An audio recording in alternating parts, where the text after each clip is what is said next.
sekarang? Ayo katakan, ayo, bagaimana alasanmu? Maafkan Bu Sinta, suamiku sekarang ini sedang sakit.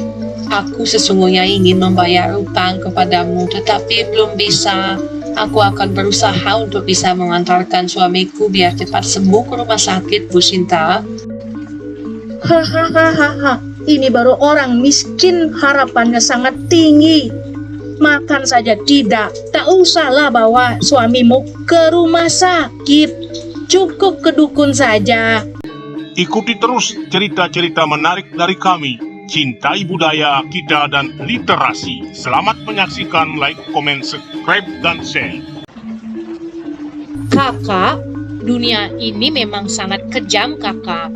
Orang kaya menindas yang miskin. Yang kaya terus kaya, yang miskin semakin miskin, Kakak. Belum bisa disimpulkan begitu saja, Dek. Itu tergantung kepada kita masing-masing, karena kita mempunyai kesanggupan dan bertanggung jawab untuk diri kita sendiri. Jangan menyalahkan siapa-siapa. Benar juga apa yang Kakak katakan. Memang kemiskinan itu tak bisa dilemparkan kepada orang lain kesalahan kita. Kita harus bekerja ulet, cerdas, rajin, jujur. Pasti kita bisa meningkatkan taraf hidup, Kakak. Sebagai seorang wanita, aku harus berjuang sendiri karena suamiku sakit. Nasib, nasib. Andai kata suamiku sehat, pasti ia sudah menolongku membawa beban yang berat ini. Apa boleh buat, aku akan lakukan. Mungkin sudah takdir hidupku.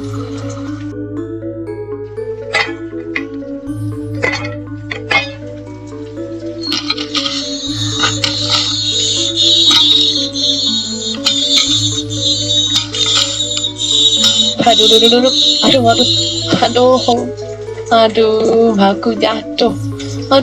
Mudah-mudahan tak ada orang melihat. Aku malu. Aduh, nasibku. Setelah menenangkan diri sejenak, Bu Putri pun bangkit dan melanjutkan perjalanan.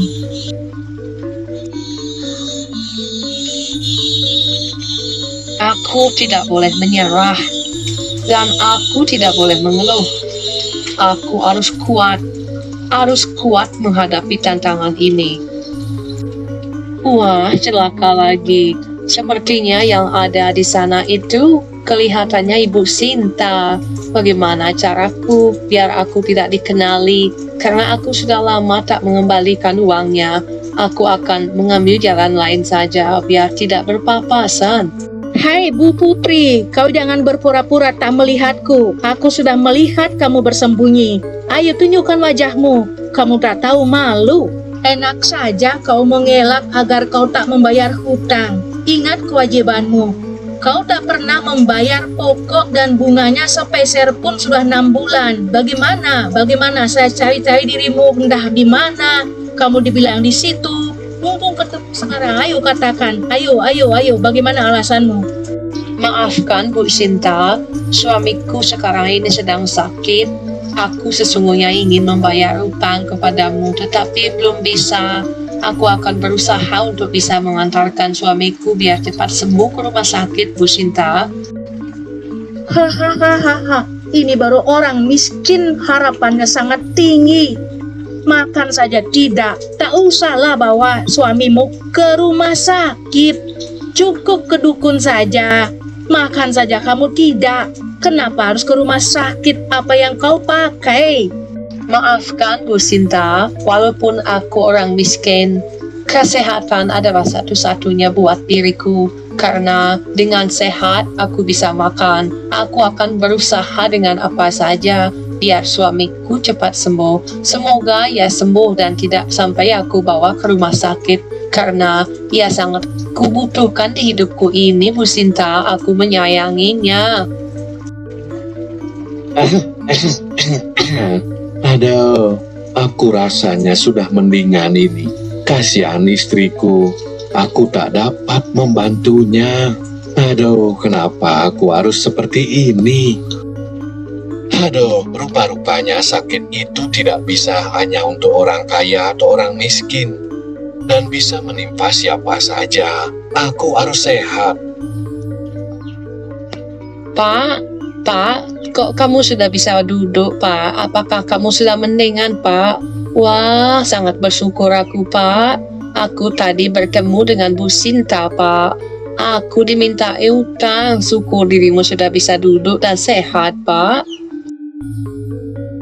Tuhan telah memberkati, berarti kita tidak usah ke rumah sakit lagi ya, Pak. Alangkah senang hati Bu Putri melihat suaminya sudah sembuh dan tak harus ke rumah sakit. Bu, karena kesehatanku sudah terasa membaik, Bu. Mulai hari ini aku akan pelihara entok itu karena sudah beberapa hari ini tak sempat aku berikan makan. Mungkin dia sudah berada di sekitar rumah kita. Kasihan dia, Bu. Kita akan pelihara dia agar telurnya nanti bisa kita jual minimal untuk membeli beras, Bu. Hai, entok kesayanganku. Maafkanlah diriku karena selama ini aku sakit. Mudah-mudahan kamu bisa menjadi teman hidupku dan membantu keluargaku. Mulai saat itu, rupa-rupanya entok berwarna hitam miliknya mengerti tentang apa yang dialami oleh tuannya. Ia pun dengan misterius pergi ke suatu tempat dan bertelur. Tak tanggung-tanggung, rupanya entok itu tidak mengeluarkan telur seperti biasanya. Yang dikeluarkan adalah telur emas. Hai entokku, aku berterima kasih kepada dirimu. Rupa-rupanya kamu memang betul-betul ingin menolongku. Dan aku berterima kasih kepada Tuhan. Tak pernah kubayangkan seperti ini. Mudah-mudahan telurmu ini bisa mensejahterakan diriku dan orang-orang tidak lagi menghina karena aku miskin. Rentenir-rentenir dan orang kaya selalu mencampakkan hidupku. Biar Ibu Sinta juga tahu bahwa tidak selamanya orang miskin akan menjadi miskin. Lihatlah roda berputar. Semenjak mendapatkan telur emas dari entoknya, keluarga Bu Putri semakin tumbuh harga dirinya dan merasa ia sejajar juga dengan orang lain. Tak terima selamanya ia selalu dihina. Pak, aku sangat sakit hati sekali dengan Bu Sinta. Akan kusumpal mulutnya dengan uang. Kita sekarang sudah banyak uang, biar tahu diri dia. Sudahlah Bu, bersabarlah. Kau tak usah melawan orang jahat dengan kejahatan. Biarkanlah berjalan seperti air mengalir. Kita tetap tenang, tidak boleh emosi dan kita juga menjadi orang sombong, Bu. Kalau begitu kelakuan Ibu, lantas apa bedanya kita dengan dia? Kan sama saja. Ya Pak, saya mengerti dengan apa yang Bapak katakan. Sakit hati saya ini tidak bisa, Bapak tidak merasakan betapa sakit hati ini. Saya bertemu dan yang minta uang yang kita pinjam sangat kasar dan tidak manusiawi. Saya ingin membalasnya, Pak. Mumpung kita sekarang memiliki uang, saya tidak bisa terima perlakuannya dia seperti itu. Kalau kita menunggu telur-telur dari entok itu setiap hari, saya rasa cukup lama, Pak. Aku punya ide, kita akan sembelih entok itu. Pasti semua telurnya akan keluar dan kita akan semakin cepat kaya, Pak.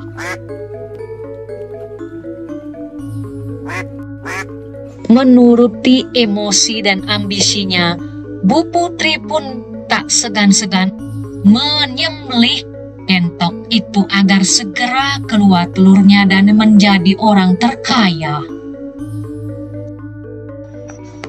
Tidak menyadari ternyata apa yang ia lakukan itu adalah keliru karena merugikan dirinya sendiri. Bu Putri pun menangis dan menyesal karena keserakahannya. Ia tidak jadi menjadi orang kaya raya karena entoknya sudah mati, tidak mungkin lagi mengeluarkan telur. Kenapa aku menjadi bodoh? Aku menuruti emosiku.